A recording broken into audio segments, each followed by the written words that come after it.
Well, hi, this is Clint Taylor with your Hope for Today. Hey, one of the guys in the gospel that is an intriguing guy to me is a guy named Andrew. Andrew was Jesus' first disciple, or one of the first. And before that, he was also a disciple of John the Baptist, the prophet that was sent to prepare the way of the Lord for the Jews who had been waiting for the Messiah for well over 1,000 years. Well, as they were walking along one day, John the Baptist said, "Look!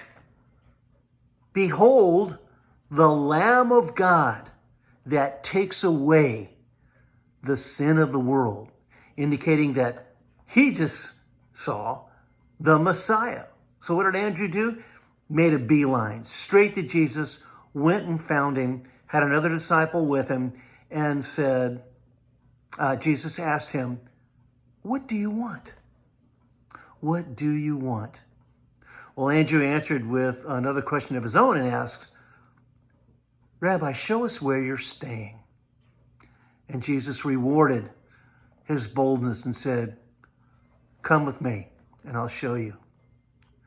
Well, that ended up being a day-long conversation where Andrew and that disciple spent the day with Jesus, and they knew, they discovered, and they recognized that they had found the Messiah. Well, later on in Jesus' ministry, disciples asked him another question, and that was, "Rabbi, teach us how to pray." Well, Jesus did that. He taught them the Lord's Prayer, as we know it, and all about him. And he finished that teaching with a little story. And the story was about a guy who went to his neighbor's house in the middle of the night and knocked on the door because he needed some bread. He said, "Neighbor, neighbor, neighbor, I need 3 loaves of bread." Well, the neighbor actually did get up and provide that for him, not because he was asking for it, but because of his crazy midnight boldness.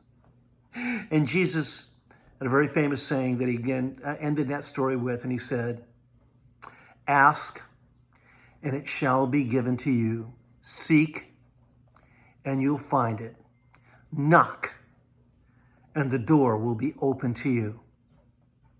So here we have Andrew, an audacious asker. Jesus rewarded his boldness in prayer, and he gave him what he wanted. And Jesus gave him the bread of life. And isn't that what Jesus asks us as well? His initial question to Andrew and that disciple. He asks us, "What do you want?" You never know. Your answer could be a game changer for you. And I pray that that will be a reality.